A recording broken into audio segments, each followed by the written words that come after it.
வணக்கம். ஜவைஜட் from Javadhipatti Pudur. Power writer அப்படிங்கிற யூடியூப் சேனல் மூலமாக உங்களை மீண்டும் சந்திக்க ரொம்ப மற்ற மகிழ்ச்சி. அத்தோட எங்கள் சேனலை சப்ஸ்கிரைப் பண்ணுங்கள், பெல் பட்டன் அழுத்த மறந்துடாதீங்க. அத்தோட எல்லாத்துக்கும் ஷேர் பண்ணுங்கள். பொதுவாக காங்கிரஸ் அப்படின்னாலே கோஷ்டி பூசல், ஆளாளுக்கு ஒரு பிரிவு. இவிகேஎஸ் இளங்கோடு ஒரு பிரிவு, கேவி தங்கபாலம் ஒரு பிரிவு, மற்றபடி சிதம்பரம் ஒரு பிரிவு, இப்போ செல்வ பெருந்தகை ஒரு பிரிவு, அப்புறம் கேஎஸ் அழகிரி ஒரு பிரிவு போட்டு ஆளாளுக்கு ஒரு பிரிவு. அது அப்போ இருந்தே இருந்துட்டு இன்னைக்கு வரைக்கும் அவர்கள் திருந்தவில்லை. அதனாலதான் கிராமத்துல ஒரு பழமொழி சொல்லுவாங்க, அரசியல் சம்பந்தமா ஒரு விஷயம் சொல்லுவாங்க. இன்னைக்கு அது உண்டு. அதாவது கதறு கிழிஞ்சா தைக்க முடியாது, காங்கிரஸ்காரர்களை திருத்தவே முடியாது, உறுதி போச்சு. இது இன்றைய வரைக்கும் காங்கிரஸ் சம்பந்தப்பட்ட வகையில அரசியல் சம்பந்தப்பட்ட அந்த பழமொழி இன்னைக்கு நிலையாத்தான் இருந்துட்டு இருக்கு. என்னடா இப்படிலாம் ஒரு பழமொழி சொல்லிட்டாங்களே, நாமும் கோஷ்டி பூசல் இல்லாமல் ஆமா அரசியலை பண்ணலாம் அப்படிங்கிற எண்ணம் இன்னைக்கு வரைக்கும் இருந்ததே கிடையாது. போஸ்டர் ஓட்டுறதுக்கு ஆளே கிடையாது, எல்லாமே முதலாளித்துவம். அதான் காங்கிரஸ். அதனாலதான் இன்னைக்கு பாஜக அப்படி மேல கூரை ஓட்டிட்டு போறாங்க. இந்த மூன்றாவதுல கட்டாயம் வந்திருக்க கூடாது.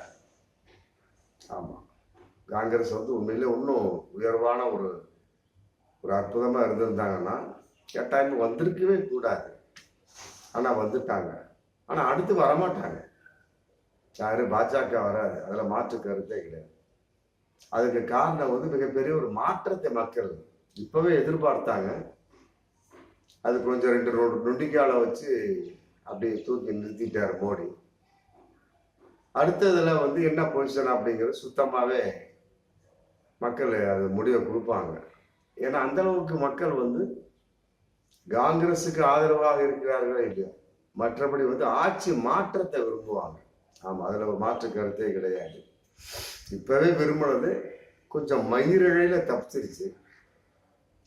வர 2029 அதெல்லாம் சுத்தமாவே ஒரு வாஷ் அவுட் பண்ணிடுவாங்க பாஜகவை. அதுல எந்த ஒரு மாற்று கருத்தும் கிடையாது.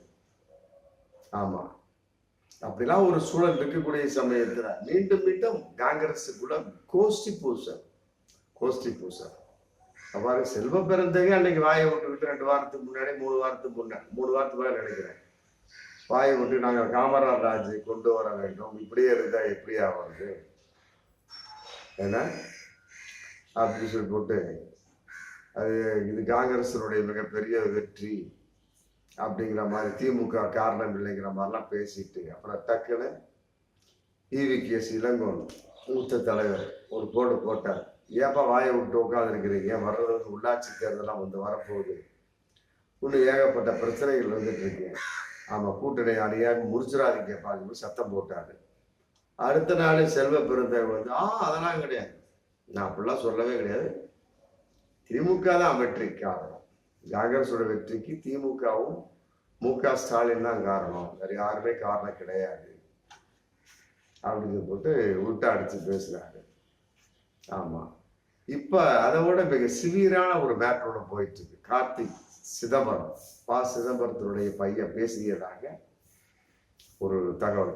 புதுக்கோட்டையில செயல் வீரர் கூட்டத்துல கார்த்திக் சிதம்பரம் பேசினானா, அதாவது என்னுடைய வெற்றிக்கு திமுக காரணம் கிடையாது, காங்கிரஸ் தான் காரணம் அப்படிங்கிற மாதிரி பல பேச்சுக்கள் பேசியிருப்பாரு போல இருக்கு. அது இவிகேஎஸ் இளங்கோடு ஐயாவுக்கு கிடைச்ச உடனே சரியான பதிலடி. ஆமா, இதை முதல்ல பேசியிருக்க வேண்டியதானப்பா அப்படின்னு போட்டு இவிகேஎஸ் இளங்கோடு எனக்கு சரியான பதிலடி கொடுத்துருக்காரு. என்ன கார்த்திக் கூட்டணியால் வெற்றி பெற்றார், அதுல எந்த ஒரு மாற்று கருத்துமே கிடையாது.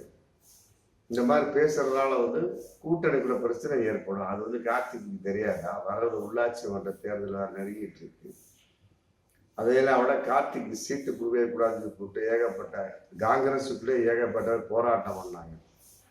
ஆனா அதையும் மீறி சீட்டு தலைமை வந்து கொடுத்தாங்க. திமுக இல்லாட்டி வெற்றியை பெற்றிருக்க முடியாது. அதை மறந்து விட வேணாம். கார்த்திக்கு சிதம்பரம் ஏன்னா டெபாசிட்டே கிடைச்சிருக்காரு, அதில் மாற்று கருத்து இல்லை. ஆமா, இந்த மாதிரி வந்து திறமையா உள்ள ஒரு காங்கிரஸ் தான் வெற்றிக்கு காரணம், திமுக காரணம் இல்லை அப்படிங்கிற பேசுற ஆள் வந்து தேர்தலுக்கு முன்னாடி பேசியிருக்கலாம்ல, கூட்டணி இல்லாமல் இருக்கலாம்ல தனியா அப்படின்னு போட்டு ஈவி.கே. இளங்கோவன் வந்து மிகப்பெரிய ஒரு காட்டமான ஒரு பதில் உரை. இது வந்து கார்த்திக் பா சிதம்பரம் கையில கிடைக்குது. உடனே அவர் என்ன பண்றாரு, தான் பேசிய ஒரு வீடியோவையும் அதற்கு மறுப்பு தெரிவித்து இவர் பேசியதை சேர்த்து புதிதான ஒரு விஷயத்தை வந்து இன்னைக்கு வீடியோ வெளியிட்டு இருக்கிறாரு. ஆமா, பாருங்க, எல்லாரும் பாருங்க. நான் அந்த மாதிரிலாம் பேசவே கிடையாது. அந்த வீடியோ பார்க்கக்கூடிய சமயத்துல இந்த 2 பாயிண்ட், அதாவது ஈவி.கே. இளங்கோவன் என்ன சொன்னாரோ அந்த பாயிண்ட் அதுல இல்லை. என்னன்னா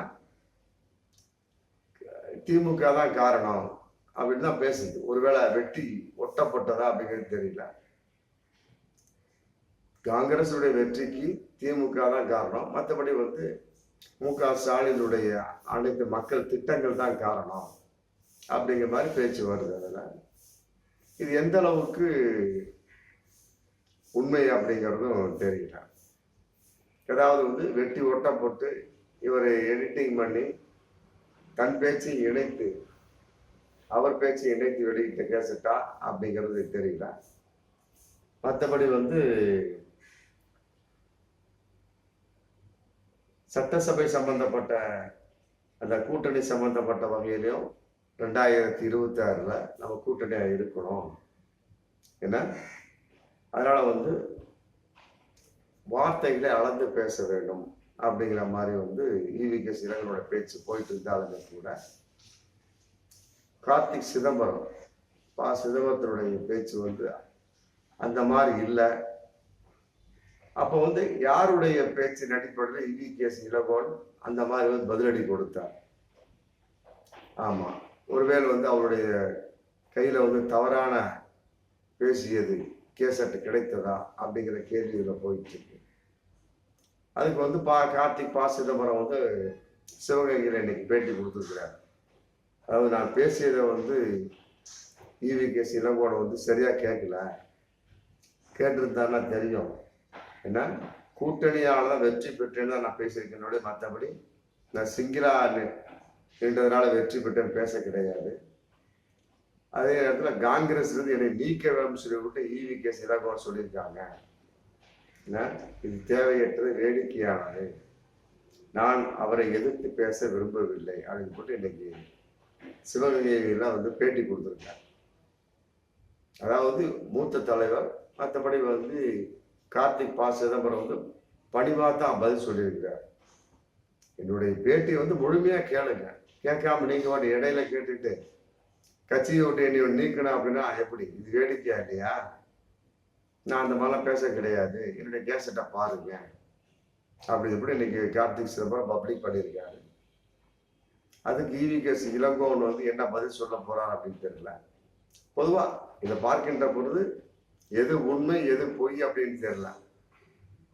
அதே நேரத்துல வந்து இந்த கோஷ்டி பூசல் இருக்கக்கூடாது. அதுக்கு வந்து கட்சி வந்து ஒரு நிலையான ஒரு ஏற்பாட்டை பண்ணணும். இந்த 2-3 நாளைக்கு முன்னால கூட தனித்து போட்டியிடணும் அப்படின்னு அது ஒரு கோஷ்டி பூசல். காங்கிரஸ் கூடிய அமௌண்ட்டை வாங்கிட்டு பேசிட்டு இருக்காங்களா அப்படிங்கிறது தெரியல. தனித்து போட்டியிடணும், தனித்து போட்டியிட டெபாசிட் கூட வர ஈவி.கே.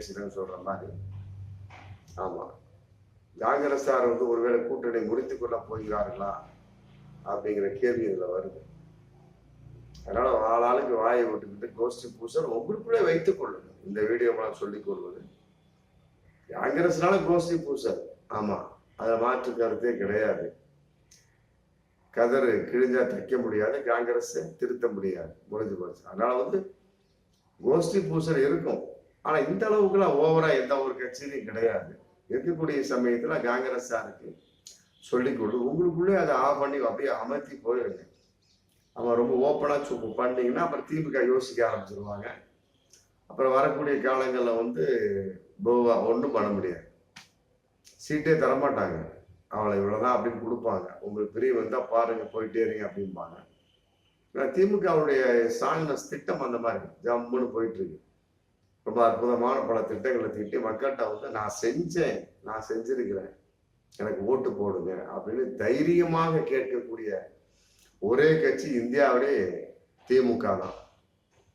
பாஜக சும்மா 2 கோயிலை கட்டிக்கிட்டு 2 இஸ்லாமியனை கொலை செஞ்சுக்கிட்டு அடிச்சு உதச்சிக்கிட்டு இஸ்லாமிய வெறுப்பு பிரச்சாரம் பண்ணிக்கிட்டு தலித் மக்களை வந்து போட்டு உதச்சு கொண்டுட்டு, புரியுதா? இதைத்தான் அவங்க பண்ணிட்டு மதவாதத்தை தான் பண்ணிட்டு இருக்காங்க. மக்கள் வாதத்தை அவங்க பண்ணல. சும்மா மதவாத கும்பல், அவ்வளவுதான். எந்த அளவுக்கு ஓட்டு அங்கெல்லாம் ஓட்டு போட்டாங்களோ தெரியல. உண்மையில ஏற்றுக்கொள்ள முடியாத ஒரு விஷயம். அந்த மாதிரி இல்லாம போயிட்டு இருக்கு. அப்போ வந்து காங்கிரஸ் வந்து அடுத்து 2029 வர வாய்ப்பு நிறையவே இருக்கு. ஆமா, வரக்கூடிய 2026 சட்டமன்ற தேர்தல் வெற்றியடைய வாய்ப்பு இருக்கு. அது அப்படியே கண்டினியூ ஆச்சுன்னா 2029 நாடாளுமன்ற தேர்தல் அது பிரதிபலிக்கும். ஆமா, அதனால வந்து இதை கெடுத்து கொள்ள வேண்டாம் அப்படிங்கிறதுதான் வந்து ஆமா எல்லோருடைய விருப்பமும் கூட. கெடுத்துக்கிட்டீங்கன்னா அவ்வளவுதான். ஆமா, சந்துக்குள்ள சிந்து பானவர் பாஜக உள்ள பாஜக நுழைய முடியாது. பட் திமுக கூட்டணிக்குள்ள மிகப்பெரிய பிளவு ஏற்பட்டு தமிழ்நாட்டுக்குள் பாஜக வரக்கூடிய ஒரு சூழல் ஏற்பட்டு விடுமோ அப்படிங்கிற மிகப்பெரிய ஒரு தகவல் இன்னைக்கு போயிட்டு பார்த்து அடக்கி வாசிங்க. காங்கிரஸ் அதை பார்த்து சொல்லிக் கொள்ளுங்க. மீண்டும் அடுத்த வீடியோ சந்திப்போம். நன்றி.